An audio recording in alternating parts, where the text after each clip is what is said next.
phase. J'ai découpé, décalé, c'est la même phase. Souglou, c'est la même phase. Ok, donc on est dedans.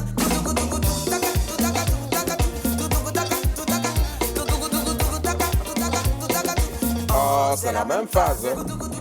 Oh, mais c'était bien de commencer comme ça, ce numéro. On est jeudi quand même. On a besoin d'un peu d'énergie pour démarrer ce numéro du Grand Talk. Bonsoir à vous, merci de nous rejoindre si vous êtes là maintenant. Pour ceux qui sont des fidèles parmi les fidèles, merci d'être présents. Ce soir, sur le plateau du Grand Talk, je suis en compagnie de monsieur Élisée Bolougbe, grand fan devant l'éternel de musique. Oui, j'aime bien la musique, j'en pratique même. Ouais. Ben vous voyez que Daouda n'est pas le seul à être multitalentueux. Vous pratiquez de la musique? Quel genre de musique, Élisée? Du gospel. Oui, du gospel. Vous êtes chanteur, vous n'êtes pas pratiqué la musique? Il y a un gars qui soulève les batteries, là aussi dit dans le groupe. Non, je suis musicien. Pardon? Je suis musicien. Ah, vous êtes musicien? Oui, je joue d'un instrument de musique. Lequel? La batterie. La batterie. Ah, je n'ai pas dit, c'est celui qui soulève. Ah, vous jouez de la batterie? Ouais. Bon, on aura une batterie vendredi prochain, je pense. Ben, je l'appelle de tous mes voeux. Ok. Ouais. Ok. Mais vous ne chantez pas, hein? Je chante quelquefois, mais ce n'est pas mon activité principale. On ne va pas vous demander de chanter. Ben, sinon, vous m'avez vu ici à l'occasion de l'émission de fin d'année, on a vu là. C'est vrai, c'est vrai. D'accord, ok. Bonsoir Pascal. Bonsoir Brice, comment allez-vous? Très très bien Pascal. Pascal, vous à propos de musique, vous êtes, j'ai envie de dire, souvent diffuseur de musique. Vous avez été diffuseur de musique? Je l'ai été il y a longtemps, Ouais. mais ça a été un moment très agréable de ma vie. C'est vrai. Et du coup, vous poussez la chansonnette? Oh, plus trop maintenant, parce que je vois venir avec vos sabots dorés et vernis. Ouais. Brillant et bruyant. Vous chantiez avec cette voix. Clinquant et brinque-ballant. Jacou le croquant, marchant avec ses sabots sur les feuilles. Mais ce serait une vraie voix de gospel. En tout cas, j'attends d'être débauchée pour intégrer un groupe de gospel, pourquoi Très pas. bien, on va créer, et ça c'est une annonce exclusive. Vous aurez à partir de la semaine prochaine le Live Talk Bryce Band. Band. Yes. Yeah, Le Grand Talk Bryce Band. pas mal. On pourrait faire ça. Le quoi? C'est Bryce Band. intéressant. De quoi ça? Le Live Talk Band ou le Bryce Band. Alors, écrivez-nous sur les réseaux pour nous dire comment vous souhaitez qu'on appelle notre groupe musical ici, le Bryce de Bryce Band ou le Talk Band. Le Talk Band, ça ne fera pas nous. Il y a des gens qui disent qu'il y a le Talk ailleurs, là. Mais quand il y a votre nom, c'est ça. Le Brass mieux. Band me semble Ouais, plus le Brass indiqué. Band, ouais. The Bryce Band, BB, Yeah. BB King. Yeah. The Bryce Band and the Queen and the King. Mais ça, c'est trop long. Alors vous êtes producteur de musique. Oui. Voilà. Donc du coup, on a l'instrumentiste. De bonne musique, hein? Ah ouais. Ouais. Vous doutez de la musique d'Élysée? C'est-à-dire, Non, thème à thème. non, de la bonne musique avec de vrais artistes nationaux. Vous avez déjà fait internationaux. venir qui? Non, pas en tant qu'organisateur de spectacle, en tant que Producteur, Voilà, d'accord. j'ai fait 2-3 choses avec Ah, je ne Harry savais Diboula, avec des Antillais aussi. Harry Diboula. Ouais, Ah, mais c'est bien. qui est mon frère de sang. Bien. Mais tu gagnerais à tenter avec moi, je t'assure que ça sera une production gagnante. J'y songe là. Voilà, Voilà. Très lentement, J'aurais mais déjà vous y songez le quand marché même. de l'Ouest montagneux à conquérir. Faut surtout avoir des... pas gentil ça. L'Ouest montagneux. Après Roselyne Layo, voici Élysée. Roland Layal. Le sens de l'humour. Pas sérieux ça. Bon, on en parle parce que dans ma grande révision, eh bien, j'ai une bonne nouvelle. En tout cas, ce qui s'annonce comme une bonne nouvelle pour les artistes bientôt. Eh bien, ceux-ci pourront donc revendiquer un salaire minimum pour des prestations. Et ça, c'est quelque chose qu'on appelle de tous nos voeux depuis longtemps. Parce que les fatigués d'aller dans des prestations où le promoteur décide à sa guise de vous payer un pain avec une boîte De de sardines. conserve, ouais, c'est ça, de sardines, ou bien que pour une prestation, vous ayez mais je veux dire, c'est choquant souvent de voir ce que les artistes touchent. Quand ils sont payés. Quand ils sont Quand payés. ils sont payés. Oui. Et donc, Élisée Bolougbe, c'est une bonne nouvelle qui est en perspective. Oui, c'est une bonne nouvelle en perspective. La nouvelle a été donnée même par la ministre, hein, voilà, qui a dit qu'il y a un décret qui prévoit cela. Seulement, le montant n'est pas encore défini. Et ce montant-là sera certainement défini avec tous les acteurs, notamment les artistes eux-mêmes, les producteurs du spectacle, les organisateurs du spectacle, un peu tout ce monde-là. pour qu'ils arrivent à convenir exactement de ce salaire-là qu'on pourra fixer à chaque artiste pour ses prestations. Parce qu'aujourd'hui, c'est quelque chose qui n'existe pas, hein. Cette conformité-là n'existe pas. C'est selon très souvent le niveau, selon très souvent la réputation, selon très souvent la renommée, je dirais plutôt, voilà, de l'artiste que les cachets sont fixés. Pendant que d'autres touchent pour 30 minutes de spectacle de plus du million, certains même en plus de 3 heures ne touchent même pas 100 000. Donc c'est ça que certainement la ministre veut, qu'on ait au moins le minimum. Ça ne veut pas dire que ce qu'on va donner à tout le monde, mais c'est le minimum en fait. C'est-à-dire, à défaut de donner une marge supérieure, il faut au moins qu'on reste là. Un peu comme un SMIC en fait pour eux. Alain et Pascal, quand ils aient fini de planter le décor, est-ce que cette mesure peut s'appliquer facilement? Bon, je veux dire que l'intention est bonne. Il faut louer qu'à l'image d'un SMIC qui est passé dernièrement à 75 000, dans les esprits, on ait une espèce de somme plancher en dessous de laquelle les promoteurs ne pourraient pas descendre. Mais dans la réalité, c'est que si vous faites... je prends le cas d'un privé. Parce que moi, par exemple, j'avais eu à écouter Roselyne Laillot, mais dans un cercle privé, c'est-à-dire que la personne, elle n'était pas encore la star qu'elle est, mais elle était une chanteuse confirmée, elle était plutôt connue, l'a invitée à son anniversaire. Il y avait du monde, c'était un grand anniversaire. Est-ce qu'on va demander à ce privé-là de lui appliquer le cachet minimum?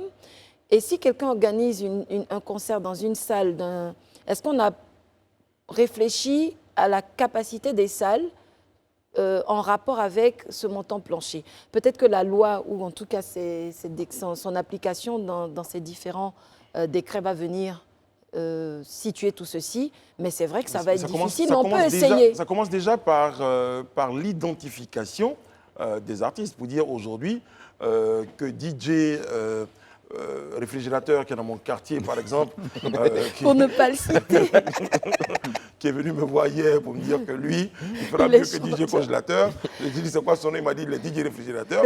Je dis, bon, alors DJ réfrigérateur qui n'est pas inscrit quelque part, un jour, qui viendra prester à une de mes activités, viendra me dire, il a besoin de toucher le salaire minimum. Assurément, non. Oui, mais écoutez, je pense que ce salaire minimum, ou même le salaire d'un point de vue général, sera fonction du niveau de l'artiste, de sa notoriété, je pense. Hein. Mais qui fait la cote de l'artiste? Qui établit qu'un artiste a tel niveau de notoriété? Enfin, l'éclairage dont j'avais besoin, c'était salaire minimum ou cachet minimum. Voilà, parce que le salaire peut ramener à ceux qui sont dans la chaîne de la musique, les intermittents du spectacle, toutes ces mains qu'il y a sur les événements. Et puis la ministre, dans son propos, pour donner une réponse, hein, dans son propos, elle a parlé plutôt du salaire minimum. Le décret prévoit un salaire minimum. Minimum, d'accord. C'est le salaire qu'elle a parlé, en fait. D'accord, mais ce salaire minimum sera évidemment en fonction de la notoriété de l'artiste.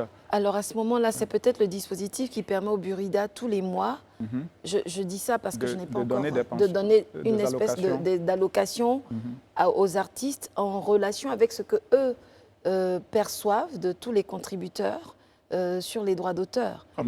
Bon, je pense que ce sera... Là, moi, ce que je veux dire, c'est que c'était juste pour la révision. On va éviter de... Parce qu'on va faire beaucoup de... dans le vent. C'est ça. Une chose est sûre, ce qu'on va saluer déjà, c'est l'initiative de porter le regard sur la situation des artistes et imaginer que pour qu'un artiste puisse vivre décemment, à l'image, vous le disiez tout à l'heure Pascal, du SMIC, il y aurait quand même une somme planchée quand même Oui, c'est ça, la somme planchée. Que de l'anniversaire au concert, vous sachiez que voilà, un artiste peut peut faire pas... venir un ce qu'on peut artiste payer. professionnel, on ne peut pas le dire, comme on nous a dit souvent en début de carrière. Voilà. J'ai ton transport. Qu'est-ce qu'on vous a dit en début J'ai juste ton transport. J'ai juste ton transport. C'est ça. Je peux vous assurer on est tous passés par là. C'était pas beaucoup. C'est vrai. Bon, notre info du jour, c'est l'enseignement supérieur qui pense désormais donc à la prise en charge psychologique des enseignants, et étudiants et personnels. On sait récemment, Élisée, qu'il y a eu des situations plutôt tristes du côté des universités. Et je pense que même de l'enseignement secondaire. Secondaire également. Voilà, on a assisté... bon, jusque-là, les enquêtes n'ont pas encore donné le résultat final, notamment concernant le cas à l'université Félix Houphouët-Boigny, où on a retrouvé ce jeune homme pendu. On n'a pas encore les conclusions de l'enquête. Mais après ça, il y a eu quand même un autre cas dans un établissement secondaire à l'intérieur du pays, où même ce dernier se serait même tranché la gorge. Bon, il y a eu plusieurs cas comme ça. Aujourd'hui, même encore dans la presse, on lisait une tentative, un élève qui a fait une tentative de suicide encore à l'intérieur du pays, pardon, à l'université Alassane Ouattara de Bouaké, une tentative encore, ça reste à confirmer.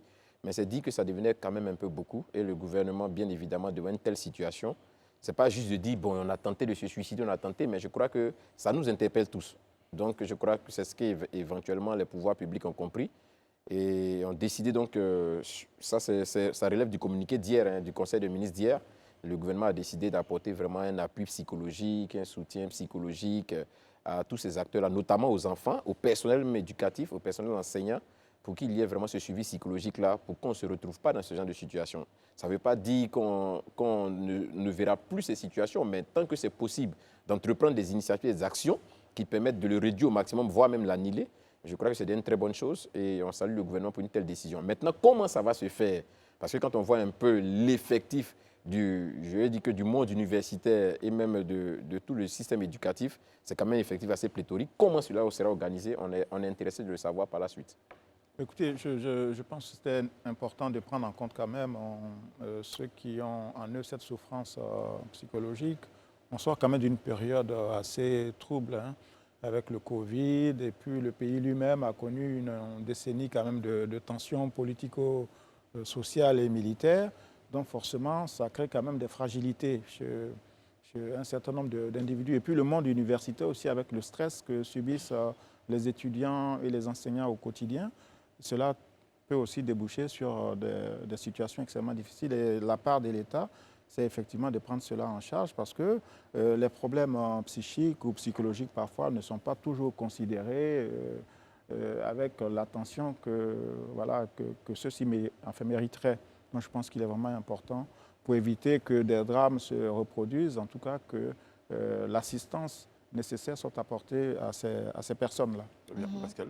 Moi, je suis d'accord. C'est le grand retour à l'école, mais je parle vraiment depuis l'école primaire, le collège, le lycée, l'université, de l'éducation civique et morale, de l'instruction civique, des assistantes sociales et des psychologues.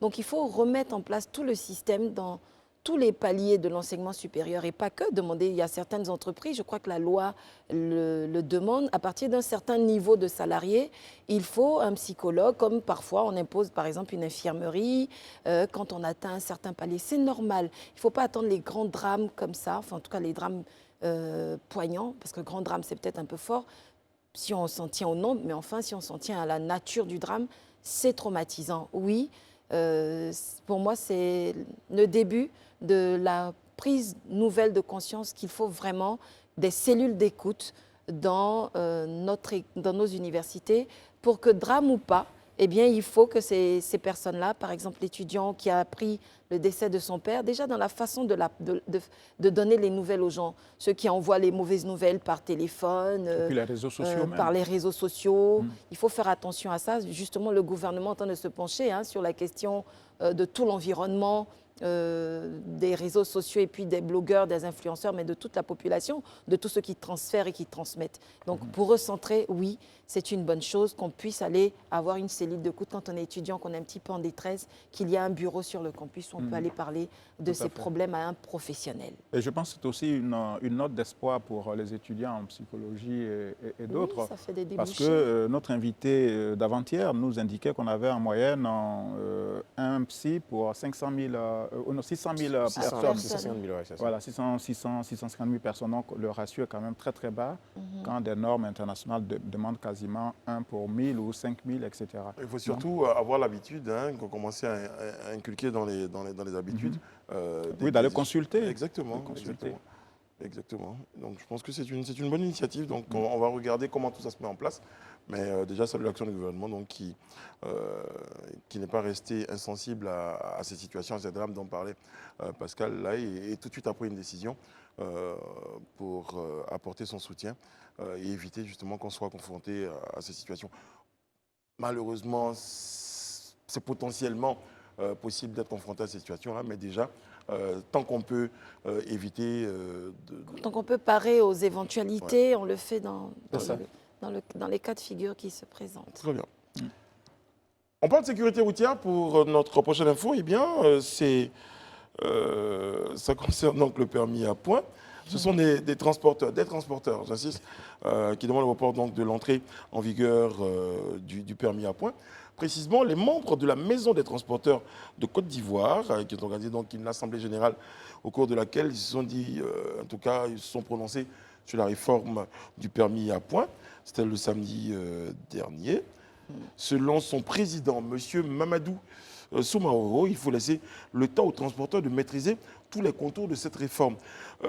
Je vais le citer. Nous ne sommes pas opposés à la loi, mais il faut mettre en place les panneaux de signalisation. Il faut également sensibiliser et former à l'arrêté les transporteurs dans les différentes communes de Côte d'Ivoire avant l'application de la réforme du permis à points. Nous demandons à l'État un délai d'au moins 3 mois. 3 ans. 3 ans, pardon. Parce que déjà, je trouvais que c'était 3 ans quand même. Bon. Votre subconscient n'acceptait même pas les 3 ans. Je pense. Pourquoi? Parce que je poursuis parce qu'il y a la Confédération des syndicats des conducteurs routiers de l'Afrique de l'Ouest qui était hier mercredi donc en réunion à son siège à Djamé. Le plaidoyer donc invitait le ministre à revoir la date de l'entrée en vigueur du permis en points en Côte d'Ivoire, prévu pour le 1er mars, je le rappelle, 2023. Donner un peu de temps aux acteurs concernés de mieux se préparer à faire face à cette nouvelle donne. Bon, alors, dans l'esprit, ça ressemble à... Qu'est-ce que cette demande-là... Non, je pense que c'est une doléance qui mérite d'être étudiée et qui appelle quand même quelques questions. Avant l'annonce de la mise en place du permis à points, les autorités ont-elles eu à discuter avec les syndicats des transporteurs et autres? Voilà, je veux dire, ce n'est pas toutes les fois qu'il y a une loi qu'il faut discuter forcément, mais comme il y a quand même des organisations professionnelles qui sont concernées au premier chef aussi, notamment on parle d'un syndicat de transporteurs de l'Afrique de l'Ouest qui est un syndicat quand même très puissant. Et ce sont des transporteurs qui partent d'un pays à un autre, donc qui arriveraient en Côte d'Ivoire, qui pourraient peut-être risquer un certain nombre de sanctions. 3 ans, c'est trop, mais il faut quand même peut-être une période, peut-être d'un semestre supplémentaire, le temps de discuter et surtout de s'entendre sur les... Mais j'allais vous poser la question de discuter, mais de discuter de quoi? Non, mais déjà, moi personnellement, j'estime que les conditions techniques déjà ne sont pas réunies. Hein. De ce que je vois sur nos routes, de ce que j'observe, il parle des panneaux de signalisation, mais moi, c'est surtout au niveau de la technique en termes de transmission des infractions, comment est-ce qu'on informe la cellule qui doit recueillir toutes ces infractions. Et puis, un autre point quand même qui est lié à l'humain, c'est que le permis à points, c'est une nouvelle boîte de Pandore pour promouvoir la corruption. Hein, parce que si vous avez commis une infraction et que vous avez affaire à, excusez-moi, hein, à un agent de police véreux, vous pouvez faire des arrangements. Donc, je pense que... Non, mais Alain, sur cette question, il faut vous préciser que le permis à points est appuyé grandement par la vidéo-verbalisation. C'est ça. Donc, du coup, le rapport direct, le contact direct avec un agent... Oui, mais à côté de ça, il y a 3000 morts. On parle quand même de 3000 morts. Oui, mais non, on a compris la finalité. Forcément, ceux qui conduisent auront un peu plus de discipline, voilà, dont ils feront montre. Mais je pense qu'il faut peut-être 2-3 mois, voire un semestre, quand même, discuter avec les chauffeurs. Ok, moi, je pense quand même qu'il faut faire quelques précisions. Hein. Selon mes recherches ou selon mes informations, la réforme du permis à points fait partie d'une stratégie globale qu'on appelait stratégie de la sécurité routière, qui a été adoptée il y a de cela 2021-2025. Donc, c'est quelque chose qui a été adopté il y a quand même environ 2 ans. Et bien évidemment, la vidéo-verbalisation dont vous parlez tout à l'heure fait partie également de cette grande stratégie-là. Donc, c'est des éléments qui, plus ou moins, sont contenus dans une stratégie dont l'élaboration a fait l'objet d'un large consensus, d'une large discussion entre le ministère des Transports et l'ensemble des fêtiers qui sont dans le secteur. Apparemment, ils donnent l'impression de découvrir le permis à points. C'est ça. Aujourd'hui, par exemple, le secteur des transports, ils vont vous dire qu'on a 400 syndicats dans le secteur des transports. On ouvre des débats. Des gens viennent ici, ils sont représentatifs des syndicats. Après, on se surprend qu'effectivement, ces syndicats dont ils sont représentatifs ne semblent même pas être informés de la situation. Donc, quelque part, il n'y a pas de responsabilité aussi de ces syndicats. Il faut qu'ils aient l'honnêteté de le reconnaître. Maintenant, aujourd'hui, on est dans une dynamique. Est-ce que il est important d'écouter ou bien de s'appesantir sur les attentes d'une corporation qui, elle, pense à son privilège personnel, ou faut regarder l'intérêt général et l'intérêt commun, qui est celui-là de préserver la sécurité des Ivoiriens. Moi, je pense que c'est devant ce dilemme qu'on est aujourd'hui. Et moi, si je regarde ce dilemme, je me dis, ben attends, on ne va pas attendre 3 ans et continuer de comptabiliser des morts à chaque fois. 3 ans, c'est Durant Kwasi nous dit sur nos pages des réseaux sociaux, concernant le permis à point, je crois plutôt que certains syndicats ne sont pas à jour et veulent gagner du temps. Bon, à jour de quoi? C'est joli. Donc c'est ce que je suis en train de dire. Donc, je suis en train de dire quelque part que ça peut s'entendre ce qu'ils disent. Mais je pense en fait qu'il faut que les syndicats aussi comprennent que arriver un moment... Mais en fait, demander qu'on prolonge ça équivaudrait à demander qu'on reporte également l'application de la sanction sur les contraventions. C'est ça en fait ça que ça veut dire. Non, la vidéo verbalisation. Oui, effectivement, s'il y a des infractions qui sont passibles, qui pourraient être passibles de retrait de points de permis, oui, effectivement. Mais je pense que 3 ans, c'est quand même abusé.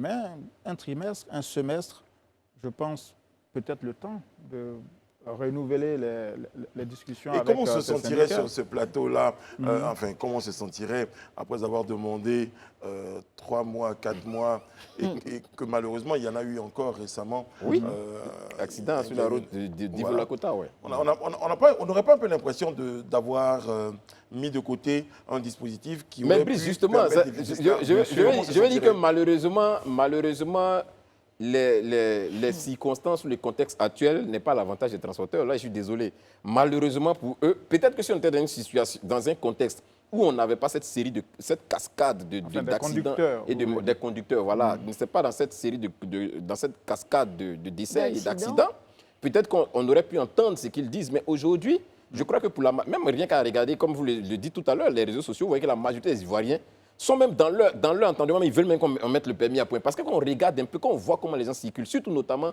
nos conducteurs des transports en commun, mais tout le monde veut qu'on arrête. Parce qu'arrivé à un moment, on se dit que c'est un danger en réalité. Le principe du permis à point, peut-être que tout le monde n'est pas d'accord sur un certain nombre de détails qu'il y a autour. Non, c'est sur la date en fait. Forcément. Même par exemple, je vois que le permis à point, mais c'est la date en fait. 12 points, la date de mise. 12 et non, oui, par exemple. Oui, non, mais tel que je crois connaître les Ivoiriens, si la question du permis à point les avait choqués, je pense qu'on allait avoir une bronca depuis l'annonce du permis à point.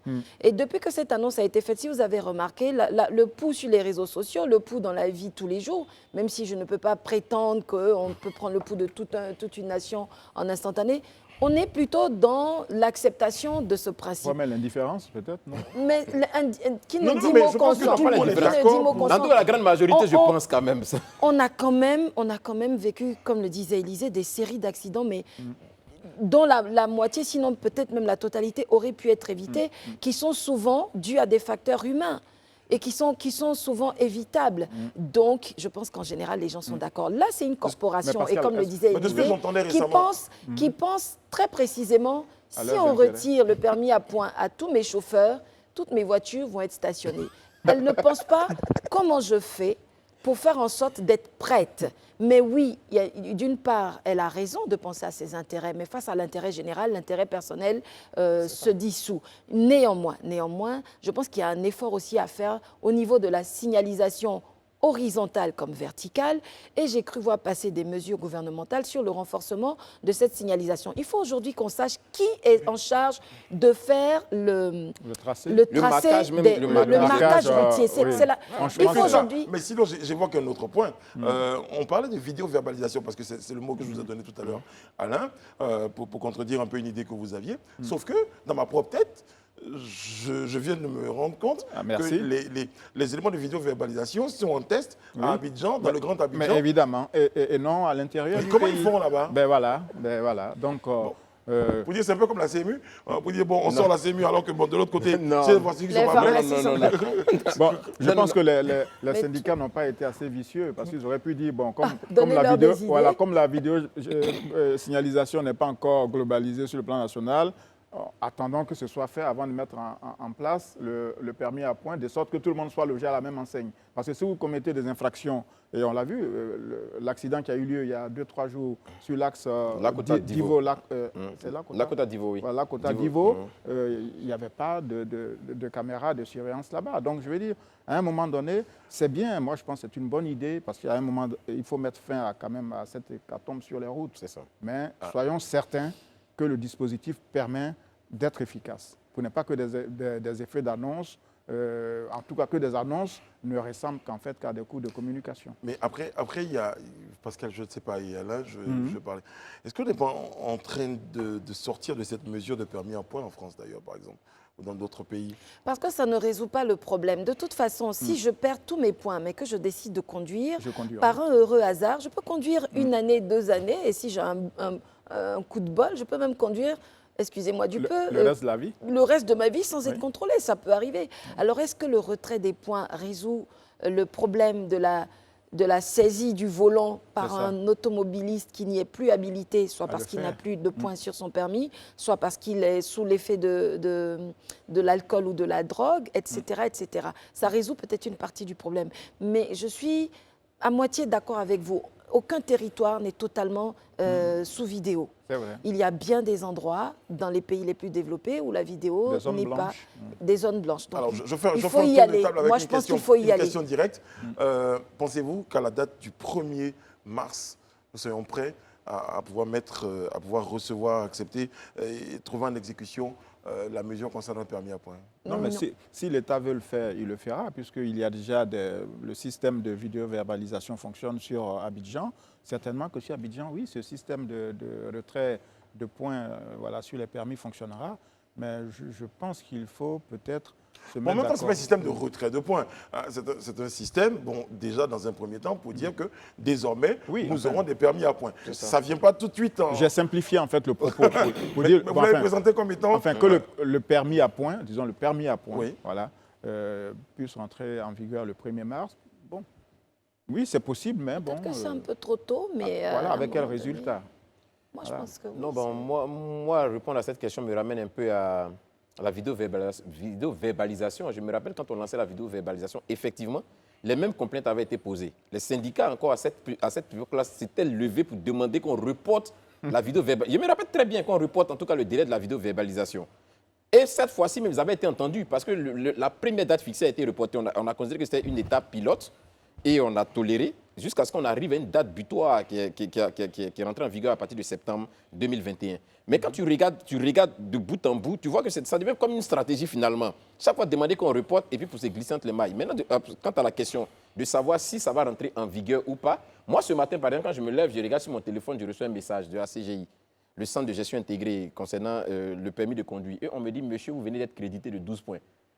Oui, ça, c'est ce qui est prévu. C'est ce que je dis, voilà. Donc, déjà, j'ai reçu l'information que je suis crédité de 12 points. Il y a même un lien où vous pouvez, si vous n'avez pas reçu l'information. Donc, c'est dit que déjà, pour tout ce qui est permis, puisque le centre de gestion intégrée, c'est eux qui gèrent tout ce qui est permis, donc ils ont la base de données de tous les détenteurs de permis. Donc, tous ceux-ci recevront l'information qu'on dispose tous de 12 points. Parce qu'en même temps que vous me disiez ça, je consultais mon téléphone.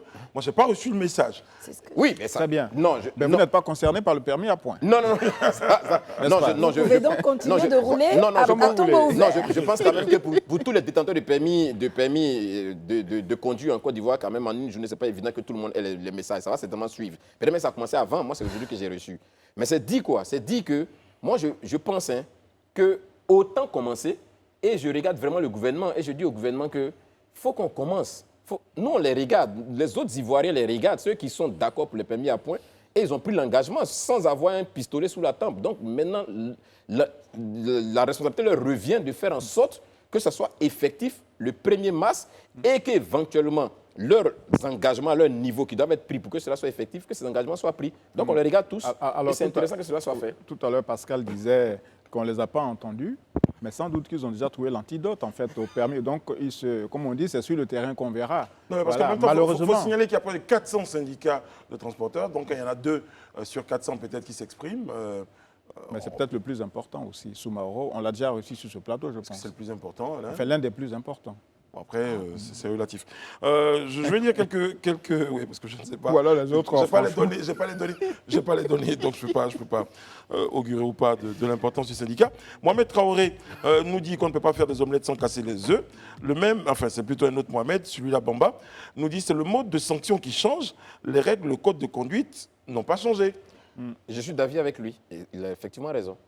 Voilà. Et puis si on part sur la base du fait que quand vous avez votre permis, vous respectez le code de la route qui a été sous-jacent à l'obtention de votre permis, mais en fait vous n'êtes pas troublé. Non, on est d'accord. Si je sais qu'à 90% je respecte le code de la route, en principe ce ne sont pas des mesures qui devraient m'effrayer ou faire que je ne puisse plus continuer mon activité économique. Kader Maba propose que les marquages, vous en parliez, panneaux de signalisation doivent être intensifiés. Mais pourquoi ne pas respecter ceux qui sont déjà là, hein? Parce qu'en même temps, on demande l'intensification. Mais si ceux qui sont là déjà ne sont pas respectés, à un moment donné, c'est à la conscience et à la responsabilité individuelle et personnelle qu'il faut faire appel. Bon. Madi Ouedraogo, salut, je m'appelle Estelle, je suis en France. Tiens, c'est Estelle qui écrit sous le nom de Madi Ouedraogo. C'est du jamais vu. C'est autre chose en fait. Ça, c'est autre chose. Ça n'a pas le cadre. Oh, qu'est-ce qu'elle dit? Et il ne se trompe pas en direct de message. Alors, est-ce le moment de passer à la publicité? Antenne, à vous. Non. Je vais poursuivre avec un chiffre du jour. Non, mais c'est l'inconvénient également des messages en direct, parce qu'il y a deux ou trois... Bon, allez, ça fait partie des omelettes, hein, quelqu'un disait tout à l'heure.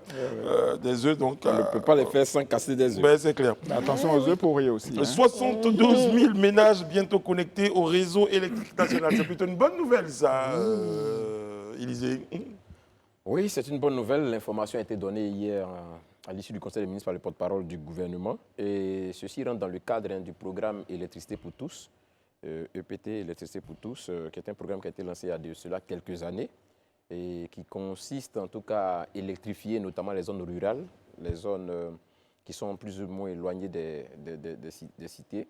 Et à en croire le porte-parole du gouvernement, c'est près de 72 000 ménages et 7 168 centres professionnels qui seront bientôt connectés au réseau électrique national.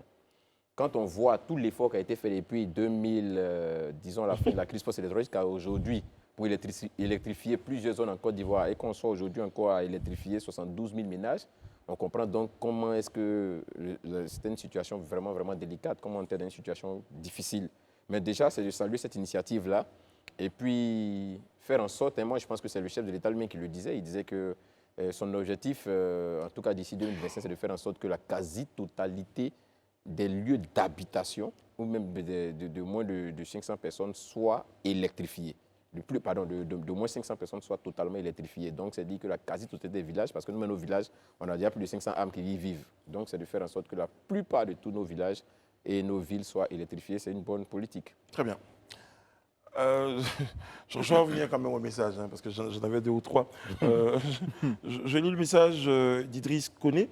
Il dit, on sait tous que les chauffeurs achètent des permis, donc il faut dégager les délinquants de nos routes pour sauver donc la vie des Ivoiriens. J'ai un message de Mao Boni, Hervé, qui me dit, est-ce que le premier jour même, il n'y a pas des gens qui ont fini leurs 12 points? J'en ai un tout petit peu parlé, parce que là, quand même, Guy Fer Youzan me dit, Brice, moi-même j'ai reçu le message ce matin et je t'assure que ce message m'a paru important. Je t'assure que j'ai commencé à être encore plus sérieux sur la route. Très bien. Bon, il faut dire que ça commence à faire un effet. Et c'est important parce qu'on parle de vie humaine, on parle d'enfants, de jeunes, on parle de toute la population.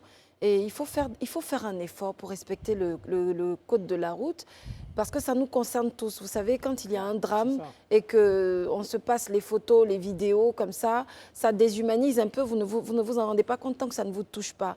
Je ne pense pas que ce soit dans l'objectif du ministère des Transports de venir empêcher les Ivoiriens de conduire. Mais parfois, vous êtes dans des cités ou des agglomérations en pleine ville et puis vous voyez quelqu'un qui se met à rouler à la lucie vive, qui brûle le feu. Tout le monde est tout le monde est vraiment choqué. Et il faut que ces personnes-là soient identifiées et sanctionnées. D'autres messages. Henri Thibault Tripot Yapi me dit, j'espère... Thibault et Tripot, ça fait deux. C'est Ça parle de deux choses différentes. Henri Yapi, j'espère qu'ils ne vont pas venir... Ah, ça c'est plutôt pour les compteurs. Un message pour les compteurs. J'espère qu'ils vont venir nous donner des compteurs à carte électrique. Pour parler d'un projet qui en a en fait. Voilà. D'accord. D'autres messages. Franck Aubin, je lis, hein, ça doit être un ami de Kevin Aubin. Il faut dire aux futurs candidats d'arrêter donc de distribuer aussi les permis aux délinquants, car à mon avis, je pense que c'est un véritable problème. Nablé Bakary Soro, je crois que les syndicalistes refusent d'accepter cette affaire de permis à point. Cela montre qu'ils savent que leurs chauffeurs conduisent très mal.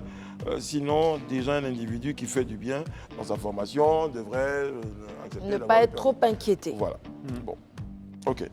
On va marquer une courte pause et nous retrouver derrière avec notre invité pour la suite. Nous sommes de retour sur le plateau du Grand Talk en compagnie d'Élisée Boloubeu, de Pascal et d'Alain Toussaint. Nous a rejoint sur notre plateau notre invité, Laetitia Conan. Et je demande à Pascal de me dire le prochain prénom, c'est... Le prochain prénom, c'est Wenaël. Exactement, c'est ça. D'ailleurs, bonsoir Madame, comment allez-vous? Bonsoir Monsieur.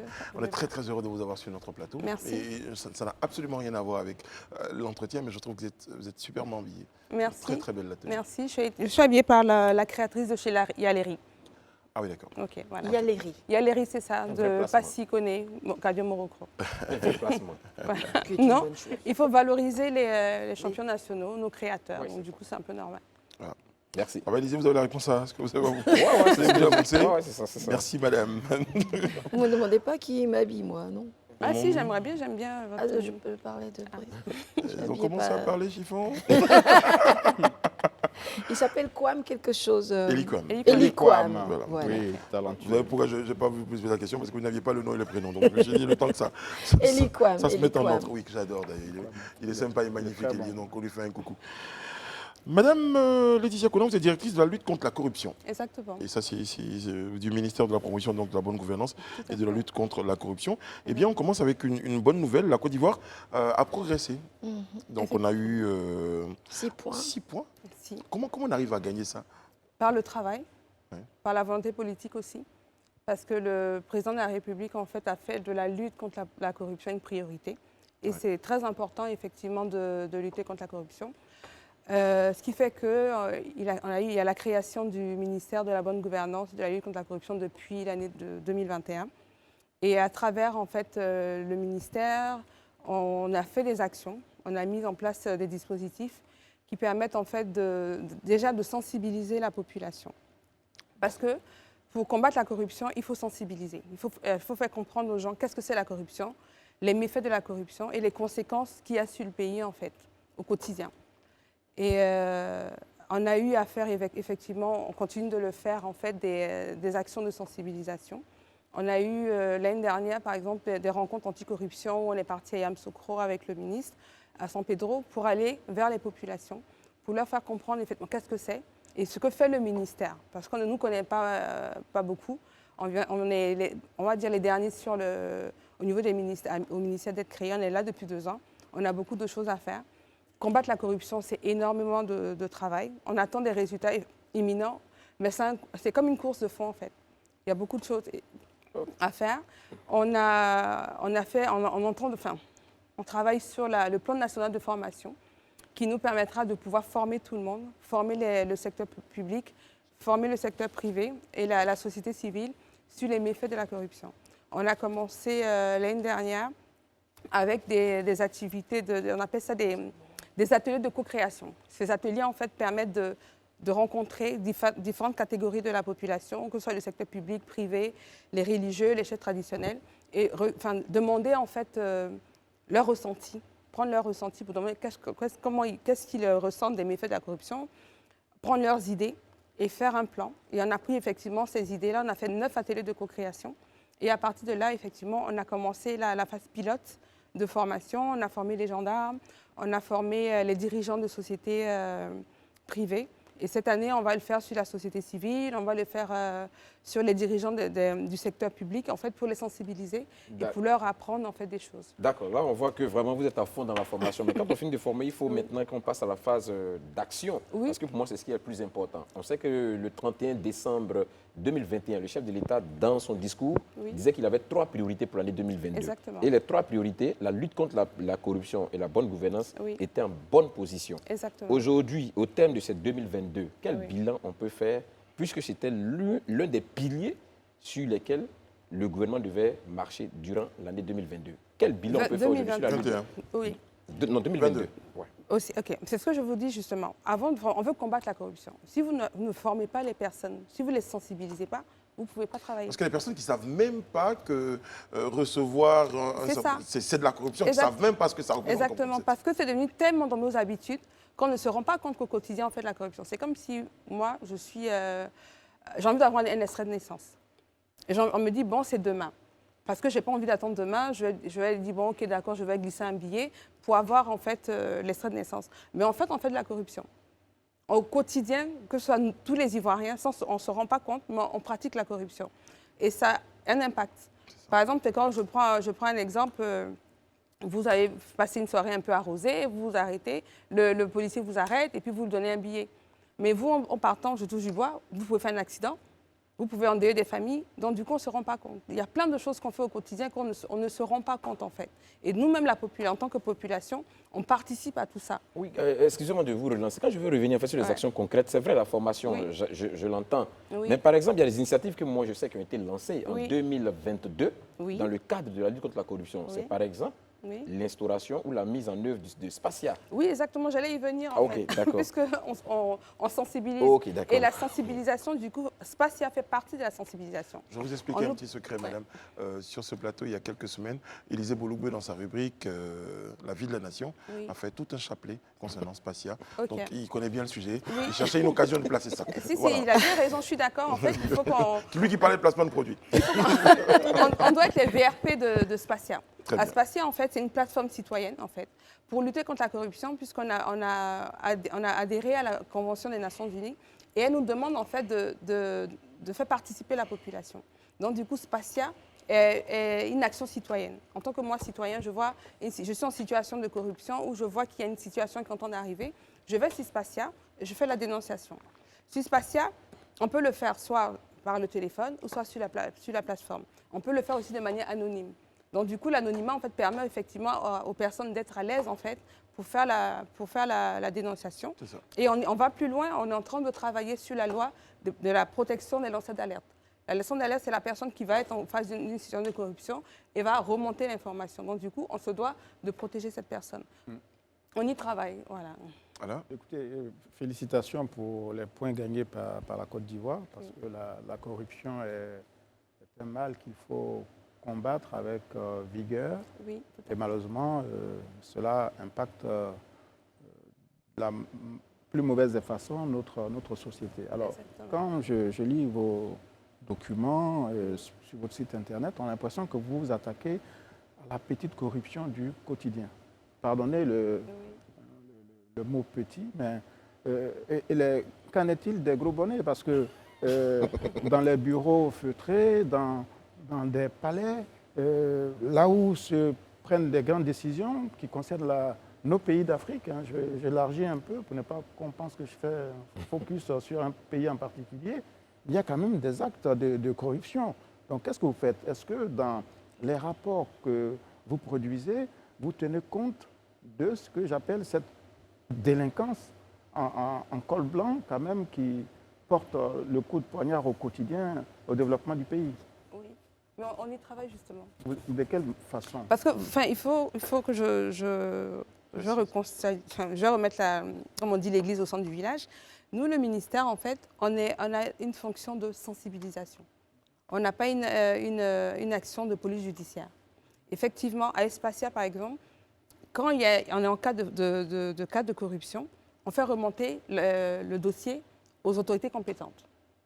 Après, nous, on va vérifier qu'effectivement, le dossier suit. Mais on n'a pas de pouvoir Vous de n'avez pas police mandat, judiciaire. en fait. Voilà, on n'a pas de pouvoir de police pouvoir judiciaire. coercitif. Voilà, exactement. Nous, on est là pour effectivement sensibiliser, promouvoir les bonnes manières, lutter contre la corruption. On est là en place pour mettre la politique du gouvernement en matière de lutte comment contre la situation se voilà, met en place. comment on peut évoluer, mettre des règles et tout ça, participer au développement institutionnel de la lutte contre la corruption. Mais est-ce qu'il vous est déjà arrivé d'avoir des signalements concernant des faits d'un certain niveau?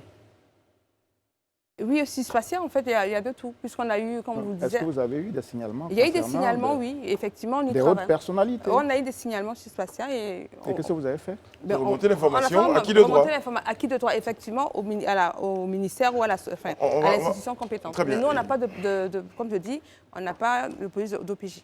Moi, je Désir Voilà. Bonnebleu, vous avez Ok, d'accord. De toute façon, sur le fonctionnement d'Espacia, je pense qu'on sait que c'est une plateforme de dénonciation. Mais je vais revenir un peu sur ce qu'Alain a dit, sur sa question d'Alain, mais peut-être aller un peu plus loin. Oui.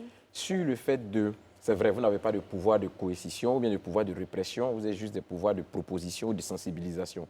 Mais concernant, parce que c'est une réalité aujourd'hui, et ça, je crois que tout observateur de la vie politique en Côte d'Ivoire ou de la vie de la société le sait. Oui. On a eu des audits qui ont été lancés, les conclusions n'ont pas été rendues publiques, mais on a vu des décisions qui ont démis, qui ont limogé des personnalités. Tous les Ivoiriens, bien évidemment, se sont dit que c'est les résultats de ces audits. Est-ce qu'aujourd'hui, vous avez fait des propositions de façon concrète au gouvernement, au Premier ministre, au Président de la République, sur ce qu'il faut faire pour endiguer ce phénomène-là qui a tendance aujourd'hui à gangréner notre société? Voir des gens qui sont élevés à un certain niveau de responsabilité, ça a donné à des actes de corruption qui sont sués, bon, je dis, qui plus ou moins affectent d'une manière ou d'une autre la société. Est-ce que vous avez des recommandations particulières sur ce niveau? Est-ce que vous avez des notes que vous avez vraiment émises au niveau du gouvernement? Moi, je dirais on y travaille. C'est pour ça qu'on a mis en place un plan stratégique. Dans ce plan stratégique, en fait, on a plusieurs axes sur lesquels on va travailler. Et au fur et à mesure, en fait, on va faire bouger les choses. Comme je vous dis, on est là depuis 2 ans. On attend beaucoup de nous, c'est vrai. Les Ivoiriens attendent beaucoup de nous. Mais on ne peut pas faire tout d'un coup, en fait. On ne peut pas arriver puis mettre le pied dans la fourmilière. Il faut aller graduellement, au fur et à mesure, et les choses vont changer. La lutte contre la corruption, comme je le dis, elle est c'est une course de fond. Plus on va doucement, plus on évolue, mais aller vite, on ne va pas forcément avoir le résultat qu'on veut. Parce qu'on risque de rater certains dossiers. Voilà. Alors, tout à l'heure, vous parliez de la délivrance, par exemple, de l'extrait de naissance. Oui. Quand l'usager du service public va dans une mairie ou une sous-préfecture pour demander ce document et qu'il est obligé de sortir un billet, c'est aussi lié au fait qu'il y a une lenteur, une lourdeur administrative qui crée cette situation. Est-ce que dans vos recommandations, vous demandez aussi à ce que ceux qui sont en charge de ces questions-là aient les moyens, qu'on modernise les services publics? Si justement, il y a un ministère déjà, le ministère de la modernisation de la vie publique, on y travaille. Effectivement, on fait des recommandations et on se dit, la solution, pas forcément miracle, qui va permettre de réduire un peu la corruption, ce serait la digitalisation. Et ça demande beaucoup de coûts aussi, mais il faut venir au fur et à mesure. Ce que je dis, au fur et à mesure, on le fait. Les grandes nations aujourd'hui qui ont de super bons points, elles ne sont pas eu ça d'un coup, en fait. C'est des choses qui se sont mises en place au fur et à mesure. Et il faut adapter les choses en fonction aussi de la réalité locale. Est-ce qu'effectivement, au fur et à mesure, plus les choses seront faites, plus la population aura accès à certaines choses et tout, pour manipuler. Parce que même tout digital, même en Europe, à un moment donné, les gens râlent. Par exemple, le tout digital pour les personnes âgées, ça pose un problème. Donc, des fois, les gens ont besoin d'avoir le contact. Mais comment on va faire? Il faut trouver au fur et à mesure. Il y a des réflexions, il y a des observations, il y a des mesures, il y a des moyens qu'on met en place pour pouvoir mettre en place ces mesures. J'ai Élisée en 5 secondes, parce que ça a beaucoup tourné sur tous les deux. Il y a quelques jours en arrière, ici, on a eu un débat assez houleux sur la plateforme Spacia qui a enregistré de janvier à décembre 2022 un total de 519 signalements pour un préjudice estimé à plus de 52,585 milliards.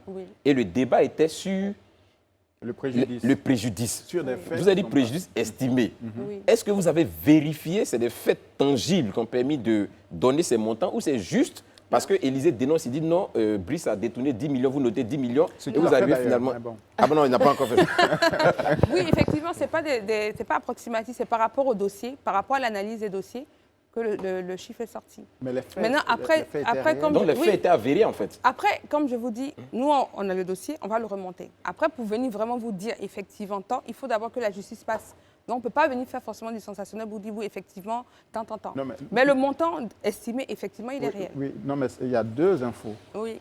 D'une part, les faits, enfin, en tout cas, la suspicion a été établie, Oui. vous avez ouvert un dossier. Oui. Et deux choses, le montant, donc quand vous cumulez C'est ces ça. différents faits, donc c'est bien la réalité. Donc Oui, il y a c'est ça. eu... Parce que derrière, C'est on clair. a- il y avait 2,785 80 actions qui avaient été Oui, menées. c'est ça. Et il y avait 81 une missions. vingtaine- Voilà. 81 Il y avait missions. une vingtaine de personnes qui avaient été effectivement Voilà. épinglées. Par contre, là même, ce chiffre n'était pas juste parce qu'après, j'ai remonté l'information. Je suis allé vérifier, on parlait de plus de 78 fonctionnaires qui avaient été épinglés, en fait. Après, Voilà. dans les fonctionnaires, il y en a où c'est des sanctions administratives différentes de voilà. Donc, du coup, voilà. Ok. Donc, le montant de 52 milliards qu'on évoquait, ce n'était pas forcément une estimation, c'était quelque chose Sur Sur des des dossiers. faits, Oui, des c'est dossiers fait, qui oui. existent, Voilà. en fait. Oui, c'est ça. Gwenaël Juste qu'on Kono- on analyse C'est les chaud, là. dossiers. et tout. Oui. Gwenaël Kono, moi j'entends quand vous dites que vous êtes un jeune ministère, vous dites on est les derniers, mais en fait vous n'êtes pas les derniers, c'est vrai dans le cœur des Ivoiriens parce que ça a tellement gangréné la société. Ah, ils sont premiers même. Vous êtes premiers dans le cœur en tout cas dans les préoccupations clair. des Ivoiriens. Et je sais que le ministère de la promotion de la bonne gouvernance, de la lutte contre la corruption, tout jeune ministère qu'il est, heureusement à sa tête un ancien juge, un magistrat, donc il sait un peu de quoi il parle. Vous avez fait la répartition de ces signalements en fonction des secteurs d'activité. Vous avez dit que, par exemple, 25%, en tout cas un peu plus, concernaient le secteur de la défense, de la sécurité. On m'a un peu étonné. L'urbanisme, l'éducation, le droit et la justice, et puis les transports et logistiques. Donc ça, c'est les quelques mauvais élèves que vous avez Par rapport au signalement. par rapport au signalement et à date. Et puis il y a des bons élèves aussi. Oui. C'est lesquels? Parce que je veux bien qu'on indexe, puis moi aussi j'aime bien qu'on Ça, par contre, récompense. j'ai pas les bons Les élèves secteurs qui sont les en moins tête. concernés. Parce que Non, là, mais c'est le en classement de fait, transparency à l'international. Ouais. Mais nous-mêmes, notre auto-évaluation, notre classement, il dit quoi dans tous les secteurs? Là, on n'en a que 1, 2, 3, 4 et 5. Il y a des bons élèves? Les plus mauvais élèves qu'on a En fait, épinglés. voilà, c'est sûr, les mauvais élèves, on a relevé. Mais effectivement, dans tous les signalements, il n'y a pas tous les ministères. Ça, c'est vrai. Maintenant, après, c'est une...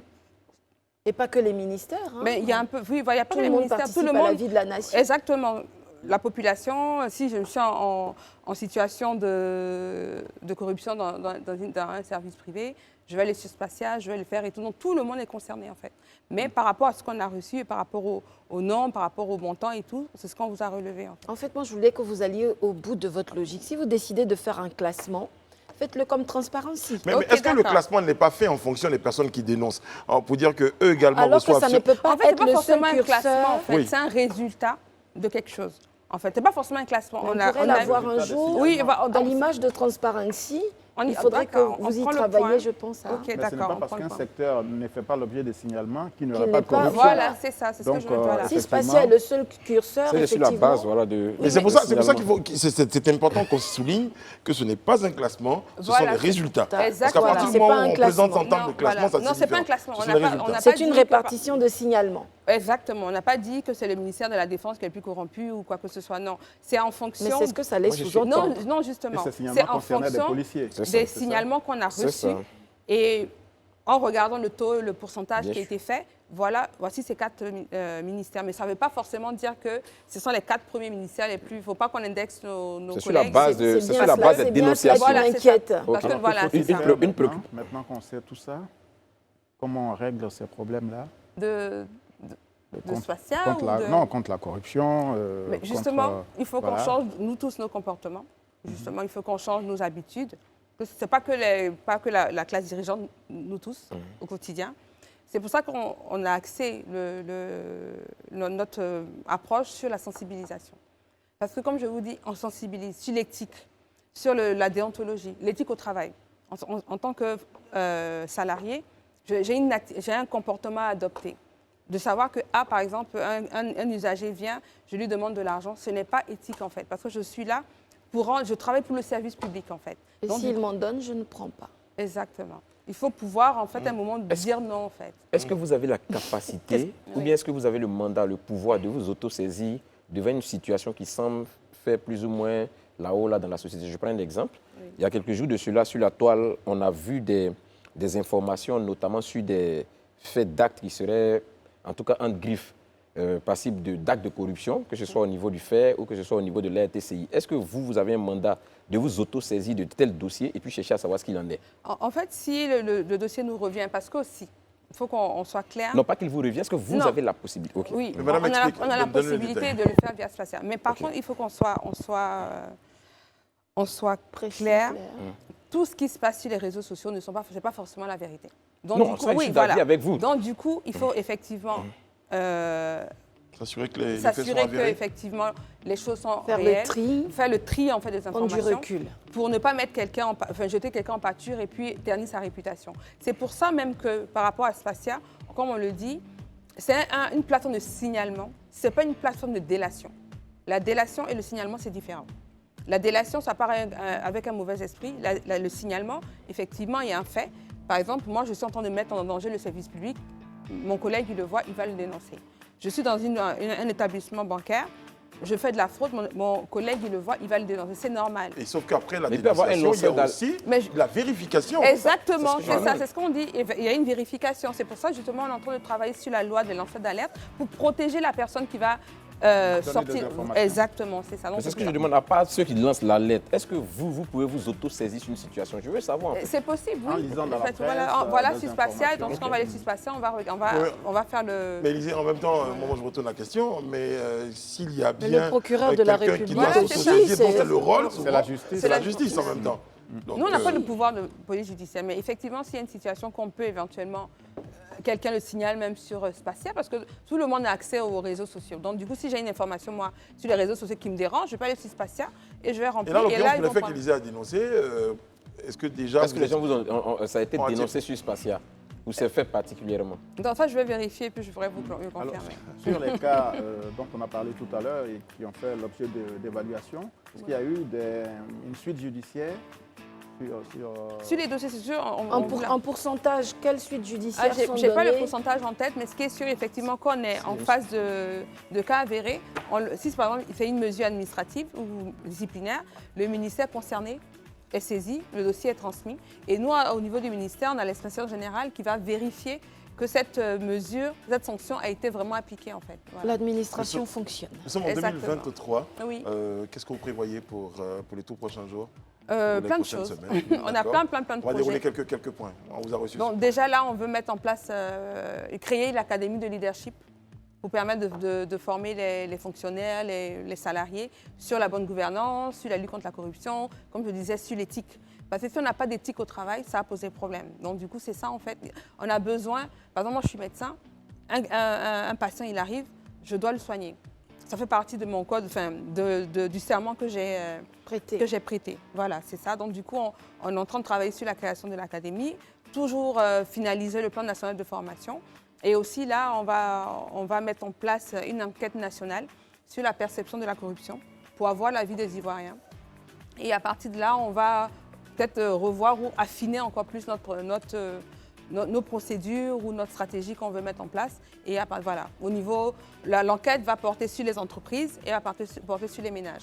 Elle sera anonyme, donc du coup, on va inviter les Ivoiriens à jouer le jeu, à répondre aux questions. Et beaucoup d'autres actions de communication. Hein, exactement. Pour sensibiliser. C'est ça. Les autres, on sera là, on va vous accompagner. Ok, c'est gentil. Je vous en Nous prie. sommes là en tout cas pour aider les Ivoiriens et que moi je me sens concernée aussi parce que la corruption ça touche tout le monde et que j'aimerais encore que mon pays ait déjà être 50, qu'on passe de 37 sur 100 à 50 et qu'on fasse venir les investisseurs parce qu'on doit pouvoir procurer du travail aux jeunes. Et moi, ma priorité, c'est vrai qu'on me dit que je suis jeune, mais pour moi, la priorité, c'est la jeunesse. Donc, du coup, plus on lutte contre la corruption, plus il y a l'investissement, Vous êtes plus aligné, on... parfaitement aligné donc, avec la vision du chef de l'État. Exactement, Et l'année de c'est la ça. jeunesse. Exactement, c'est le cas de le c'est dire. ça.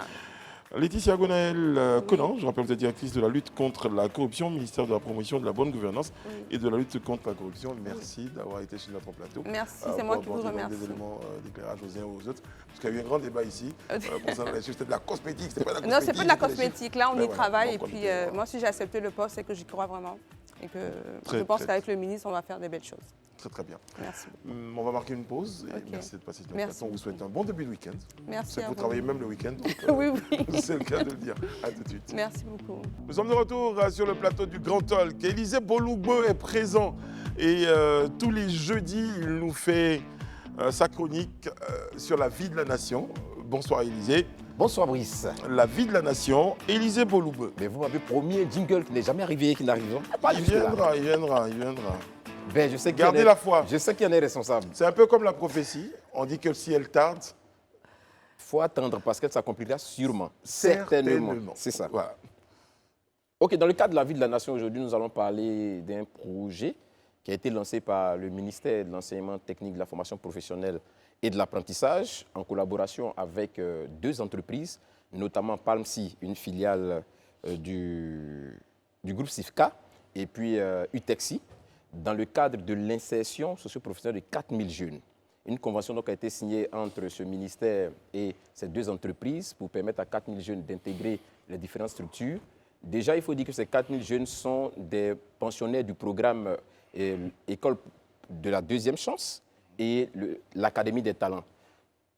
Je profite de l'occasion en tout cas pour spécifier un peu. L'école de la deuxième chance, comme on l'a dit, c'est ceux-là qui sont sortis du circuit classique de formation et donc qui souhaitent revenir se former, acquérir un certain nombre de compétences. L'Académie des talents, par contre, c'est des gens qui sont diplômés, qui eux disposent soit d'une certification ou d'un BEP ou d'un diplôme technique et donc qui ont besoin de valoriser leurs talents. Eux, ils font partie de ce programme-là qui est l'Académie des talents. Et donc, dans le cadre de cette convention qui a été signée, il a été fait appel à candidature pour le recrutement de 4000 jeunes, comme je l'ai dit, et à l'issue d'une série à l'issue d'un test de recrutement qui a été mené par un jury mixte composé des membres du ministère ainsi que des membres de ces deux entités-là, 4000 jeunes ont été recrutés dans le cadre de ce programme-là. 500 en CDD et CDI, c'est-à-dire un contrat à durée déterminée et contrat à durée déterminée dans plusieurs métiers.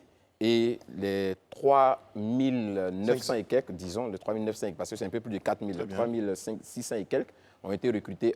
Eux sont entrés dans le cadre d'une formation qui devrait déboucher sur un emploi éventuellement.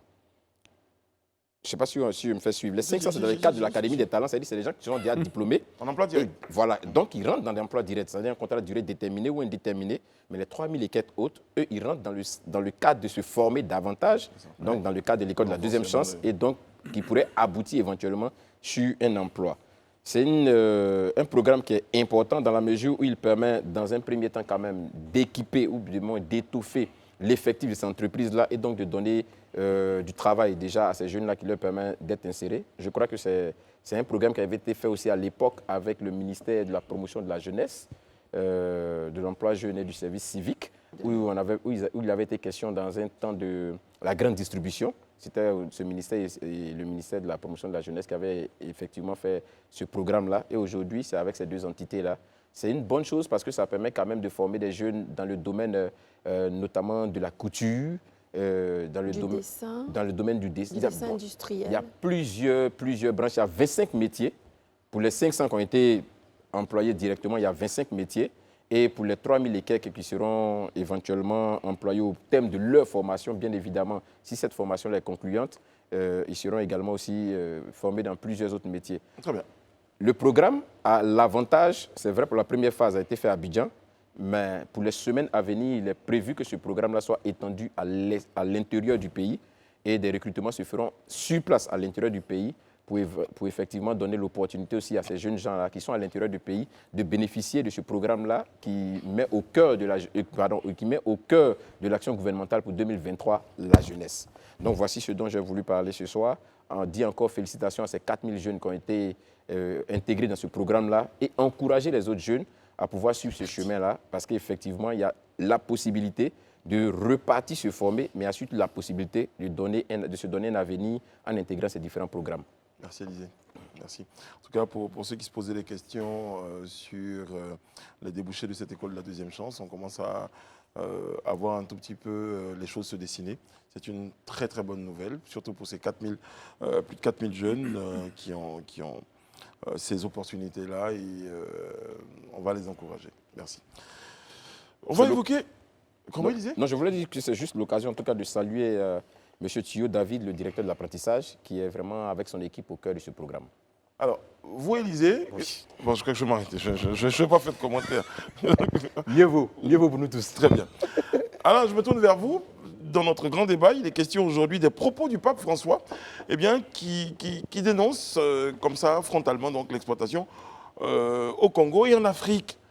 Ben oui, le pape a parlé de colonialisme économique dont souffrirait ou dont souffre l'Afrique, et c'était lors d'un voyage au Congo démocratique. Il a dénoncé l'exploitation multiforme que subissent les pays d'Afrique, notamment les pays disposant de ressources minières et exploitations qui sont, selon le pape, le fait des multinationales et des puissances occidentales. Voilà, donc ce sont des propos, je veux dire, il n'y a pas de révolution, hein, ce sont des propos qu'on entend régulièrement ici et là, mais venant quand même du chef de l'Église catholique, c'est une prise de position, je veux dire, qui appelle quand même des commentaires. Oui, Dieu n'a pas oublié, et c'est le cas de le dire, Dieu n'a pas oublié la RDC, la République démocratique du Congo. Et l'Afrique, c'est aussi le cas de le dire, le pape, au sortir du palais, a le courage de ces mots. On a connu le grand Zaïre, qui est d'ailleurs très regretté, le Zaïre de Mobutu, même s'il n'était pas le paradis sur terre, mais enfin, c'est un petit peu comme à l'image de tous ces pseudo-grands dictateurs qu'on nous dégomme et le « on » ne m'engage pas. Mais qui après eh bien, laisse un pays exsangue, laisse un pays en déroute. Il y a des élections, il y a des renouvellements qu'on dit démocratiques, et puis finalement, ça donne quoi? Eh bien, ça donne qu'après les exactions intra-RDC, mais aussi avec les accusations multiples du président Tshisekedi, il y a eu une passe d'armes aux Nations Unies dernièrement, où le président de la RDC a nommément accusé son voisin de faire des incursions et de le déstabiliser. Mais tout ceci, ça veut dire quoi? Ça veut dire que finalement, la gestion de nos États dépend pour beaucoup, et là je sors un petit peu du cadre du pape, finalement le colonisateur il est parti. C'est ça. C'est nous maintenant qui sommes aux commandes. Et qu'est-ce qu'on fait de ce pouvoir? On a beau dire qu'il y a des mains dans l'ombre qui tirent les ficelles, mais des courageux comme les Rawlings avaient réussi, au péril de beaucoup de critiques et même peut-être de leur vie, à redresser des situations qui semblaient parfois désespérées. Donc il faut avoir ce courage-là, parce qu'on n'arrête pas de le dire, on l'entend depuis qu'on est né, que c'est un scandale géologique, que c'est l'endroit le plus riche sur Terre, mais finalement, qu'est-ce qu'on en fait? Le pape remet encore un coup d'éclairage, mais j'ai peur que dans quelques temps, eh bien, on retombe dans l'histoire parfois dramatique qu'est celle de la RDC, mais avec beaucoup d'espoir, parce que c'est un peuple frère et ami, et je suis sûre que les ressources existent pour se relever. Que dire après ces propos quand nous devons aller dans quelques secondes au JT, si ce n'est... Alléluia. Amen. Que Dieu se souvienne de nous, Voilà. de l'Afrique. André Bois reçoit pour Sans langue de bois, juste après le JT, Monsieur Justin Kwa. Il est premier secrétaire général adjoint du PPACI, chargé de la mobilisation des jeunes. Ça sera Sans langue de bois. Ne manquez pas le rendez-vous. Nous, on vous donne rendez-vous à ce propos d'ailleurs demain sur ce même plateau pour un autre numéro, le dernier de la semaine, concernant le Grand Talk. Merci Élisée. Merci Alain. Merci Pascal. Merci, Je Prince. vous retrouve vos lunettes. Bonne soirée. Pardon, Vous oui, avez- je les ai retrouvées. Très très bien. Elles étaient en vacances, c'est ça? Elles étaient en villégiature. Oh Et mon pour Dieu. ceux qui se posaient des questions concernant donc la clim au niveau du studio, il n'y a qu'à regarder le plan juste derrière Élysée pour qu'on se rende bien compte que il y a du mouvement et ce n'est pas Jimmy qui est derrière qui bouge. Et c'est pas Daouda non plus qui se cache. Non, d'ailleurs, à ce propos, on va souhaiter un prompt rétablissement C'est ça. à Sa Majesté Daouda, quand même prompt rétablissement, et à Isabelle Vovor, à tous les deux. Ils vont se reposer et ils seront là, Inch'Allah, demain au lundi. On les embrasse tous. dans nos cœurs. Les amis, Coucou, bye. courte pause JT et à demain. Sans langue de bois, c'est juste après. Et sans jambes de bois maintenant. Voilà.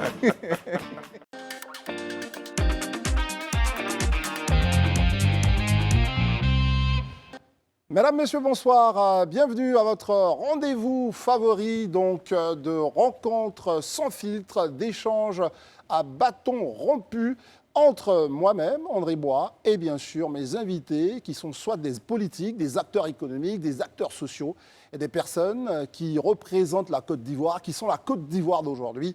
Et nous leur permettons justement de répondre au feu roulant de nos questions. Ce soir, nous vous ramenons un homme politique. Il est du PPACI, le Parti des peuples africains version Côte d'Ivoire, chargé de la mobilisation des jeunes. Il est le premier secrétaire général adjoint de ce parti. Quoi, Justin est avec nous. Bonsoir. Bonsoir.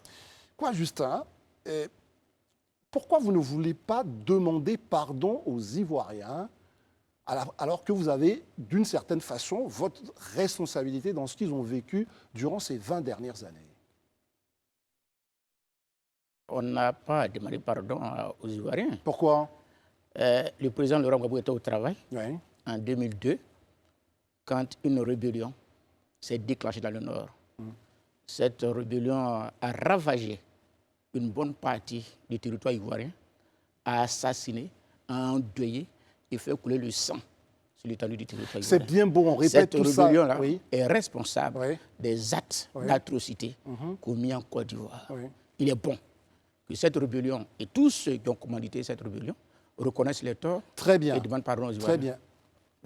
Quoi, Justin, vous êtes au pouvoir, parce que là, c'est un discours qui est porté depuis longtemps, mais quand vous êtes au pouvoir, vous avez la responsabilité. L'État est mis entre vos mains pour protéger les Ivoiriens. Donc, quand vous n'arrivez pas à le faire, qu'elle s'appelle rébellion, qu'elle s'appelle des bandits de grand chemin, c'est votre responsabilité et vous ne pouvez pas vous dérober à cela. Et le président Laurent Gbagbo et son gouvernement a assumé cette responsabilité de protection des Ivoiriens. Oui.